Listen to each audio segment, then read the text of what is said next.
to Python Essentials. In this course, we'll be covering Python 3. So let's first understand what exactly Python is. Python is an object-oriented scripting language, and it was developed in the year 1989 by Guido van Rossum. So what is the difference between Python 3 and Python 2?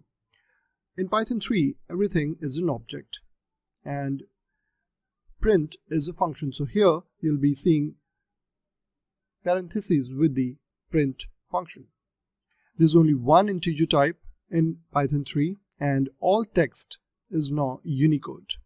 There's no backward compatibility with Python 2, and more on this can be found on this documentation link python.org/doc, which you can see over here. Beginner's Guide, Python 2 or 3, Python FAQs, Moderate, and things like that. In this course, we will be taking a look at how we can write effective Python script, and for that, what basic knowledge is required. We'll be covering basic syntax, types and values, control statements, conditionals, loops, functions, object model, generator and decorator, and the module system that Python offers.